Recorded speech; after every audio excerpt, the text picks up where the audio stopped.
Distinguished guests, ladies and gentlemen, good morning. Great pleasure to be here. Ray, thank you very much for your introduction as a respected voice in the private sector. I think I'm maybe just the loudest, or one of the loudest, as opposed to necessarily one of the most respected, but here we are anyway. Thank you for your introduction. As Ray said, I work for Offshore Corporations Limited. We have operated within BVI for 25 years. We are the largest global seller of BVI companies around the world. We're also the largest global seller of a few other jurisdictions as well. As part of our work, we became frustrated with a lack of facts and figures within the industry. We all have opinions, we all generate opinions, express those opinions and share them amongst ourselves, but there was little fact. So about 4 years ago, we started our own market research, and we called that Offshore 2020. What I will be speaking about just very quickly is going through part of the report, and this is year 4 of our market research of the Offshore 2020 report. You have the full brochure. You should have one in your pack if you want to go through that. Some of you in this room, some of you on this panel, in fact contributed towards this survey, so thank you for all of those who did that. So as Ray has said, there is a huge amount that can happen in 1 year. We have the ICIJ situation, the Cypriot banking crisis, at the bottom there, that's Tim Cook from Google getting grilled by the Senate in the US, and in the bottom right-hand corner is the G8 lockdown in June earlier this year, when tax and transparency was at the top of the agenda. And this was the climate, and it's important to remember this was the climate in which this market survey was conducted earlier this year. Now, this just shows the number of survey respondents, and the last year it's just increased to over 200, and this just shows where the respondents come from. Our business has predominantly been Asia, so it does have a bit of an Asia bias, which we just need to bear in mind, but an Asia bias is a good thing, as we've heard from Ray already. And the respondents to the survey are split across the whole financial services industry. So we have law firms, we have corporate services providers like us, we have investment managers, regulators, industry associations, and government officials.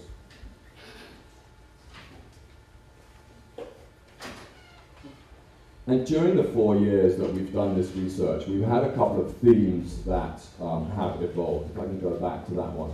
In 2010, what we found out, and this is very much Asian, is that the BVI was number 1. It was number 1 in Asia by a very, very long way. Cayman was number 2, and then 3rd and 4th was a long way back. But we had what we call the emergence of mid-shore jurisdictions, with combinations between offshore and onshore. We'll talk about that a little bit more. 2011, lots of talk about tax exchange information agreements, DTAs. We're not going to dwell on that. 2012, the mid-shore jurisdictions challenging the traditional offshore centres such as the BVI. And 2013, with all the events that we've seen, a bit of an existential threat. So those are some of the themes we've picked out.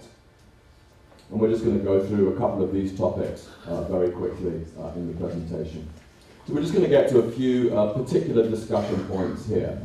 One of the questions that was asked of participants in the survey: is there a change in the underlying demand for offshore companies like the BVI due to the recent data leakages and other macro pressures? And the response was that 38% said that this would cause a drop-off in demand for offshore companies. 16% there would be no change in the underlying demand for offshore companies, and 46% said there'd be no change in demand, but that there would be a shift amongst jurisdictions. So that's something of the perception that's out there, or was out there a little earlier this year. But what are the facts? So we went and we counted all of, or sort of the top 9 offshore jurisdictions where we incorporate companies, and we looked at the total number of companies that are being incorporated across those jurisdictions. And actually, it looks fairly healthy. Those are going back a few years, and that's in the thousands. So 242,000 total companies incorporated in 2012, and 249 was an extrapolated figure for 2013 when we did this. Now, we may be seeing with that curve, you may be seeing a bit of a plateau, so that may be a bit of a concern. So we looked at these figures a little more closely.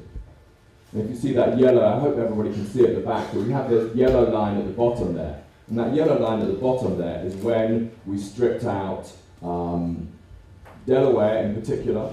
There's 140,000 companies incorporated in Delaware every year, if you didn't know that. And that strips out Delaware and a few other jurisdictions, and it leaves some of the pure offshore centres like the BVI. And when you look at those figures, you see a bit more of a worrying pattern. That in fact, it does look that there has been a plateau, and even for 2013, a bit of a drop-off. So we need to bear this in mind. Public relations has been a very big part of this. Ray mentioned this in his comments. Question we asked: has the battle for public opinion been lost in the offshore industry during the past few years? And the response was 58% said no, so that's promising. The other 42% said yes, the battle has been lost for public opinion. How can the industry enhance its public image was another question that we asked. And you can see at the top there, public relations, lobbying, education and awareness were all seen as the most important aspects during as that. Moving quickly on. Again, one of the conclusions that we came to in Asia over the last few years during this survey is that we refer to, there's a few jurisdictions, the BVI among them, that we refer to as the Big Four. In Asia, the Big Four are the BVI, Cayman, Hong Kong, and Singapore. And the feeling is that whatever you want to do in transacting financial services business can be done using those four jurisdictions, and those are the foremost successful and popular jurisdictions in that part of the world. So what we do is we ask people questions about how important they think particular jurisdictions are, and they're asked to rank between 1 to 5. And then those are the results that have been plotted over the last few years, coming back from 2010 to 2011 to 2012 and to 2013. And we have the Big Four on the screen there, and you can see the BVI has been number one throughout that whole time. And you can see there's been a bit of a drop-off, but it's been consistent across all of the jurisdictions, and that we would see as a result of all the various macro issues that have been happening. The next question we ask is, okay, so we've asked you how important you think those jurisdictions are now. How important do you think those jurisdictions are going to be in the next 5 years? And the results are somewhat startling. And you can see there that the BVI and Cayman are, and again this was perception, it was questions that were asked earlier this year, that the BVI and Cayman were perceived to be going to be much less important in 5 years' time, and that Hong Kong and Singapore would continue to grow. Now, before everybody gets concerned or starts throwing things at me from the audience, we should remember that this was a time and a place earlier this year, and we should also remember in the BVI context that the BVI is starting very much from the number one position. There's more than 3 times more in companies for BVI incorporated than the other jurisdictions that are competing in that marketplace. But this is a perception, and this is something that the BVI should take note of. We also looked at other jurisdictions. These are some sort of traditional offshore and midshore centres in Europe. We have Luxembourg, Ireland, Jersey and Guernsey, and you see those figures for the last few years. And going forward, in 5 years' time, we don't see any of those jurisdictions seem to be picking up the slack, for example, from BVI and Cayman. Ireland, there seems a bit of an increase in popularity. We ascribe that to fund business. And we look at some other jurisdictions as well. Bermuda's there. Where's Bermuda from here? I think it's doing fine there, from here. And when this was prepared, I didn't realise that Bermuda was going to be in the room. We don't see a great deal of change, and Seychelles and Samoa, who have picked up some of the slack from the BVI during 2013, we don't see them being thought of as any more important in 5 years' time. So those are significant, but those are opinions that we're taking at a certain time. So those are some jurisdictions that we've spoken a little bit about, offshore and midshore jurisdictions. We asked the question, where do you see future demand relating to offshore and midshore structures? And if you can't see the code, the red number is pure offshore companies, and the grey number is mid-shore jurisdictions, and you can see those are becoming very popular. And a new question we asked this year was, what about a combination of both offshore and mid-shore jurisdictions? And the resounding blue figure was 70%. I think there's going to be more demand for both offshore and mid-shore structures as we move forward, as opposed to just pure offshore. Again, I'm moving quickly on because my fellow panelists have lots of very important and interesting things to say. Regulation. Regulation is exceedingly important. Regulations, new or existing, which are likely to be an impact on the offshore market in the next 5 years, was the question. No guesses for FATCA coming out top of that list. And some things have changed. Obviously, subsequently, the UK initiative on beneficial ownership information came out after these questions. Otherwise, I suspect that would have been bigger as well. The next question in relation to regulation was, do you believe that FATCA will be adopted as a universal model by 2020? And a majority of people, 63%, said they thought yes, that FATCA would be a universal model by 2020. Now let's look at where business is coming from. So this is client origination, so where clients are coming from. And again, each one of those bars is a region and is over the last 4 years up to 2013. Asia, no surprises, is very popular. There have been a few other changes within other jurisdictions. And we'll go on to the last column we just added there is within the next 5 years. And the perception is that Asia will still be even more important than it is now in the next 5 years. Europe will be a little bit more important, the UK, Middle East, people are seeing some potential growth there. And in the far right-hand column, almost behind Mike's head, Latin America and Africa. But we tend to see this every year in the survey, that every year people say that Latin America and Africa especially, will be very, very important in 5 years' time. And we think some of that particular is aspirational, but there will be a point at which there's a delivery on that. So definitely Asia is the clear winner on where clients are going to be coming from to do their business. And this is the top 10 locations in our survey where clients are coming from. And at the top there is China, closely followed by Hong Kong. After that, you have US, UK, Taiwan, and Singapore. So in the top 6, you have four Asian countries or legal entities. Russia, Germany, France, and the UAE.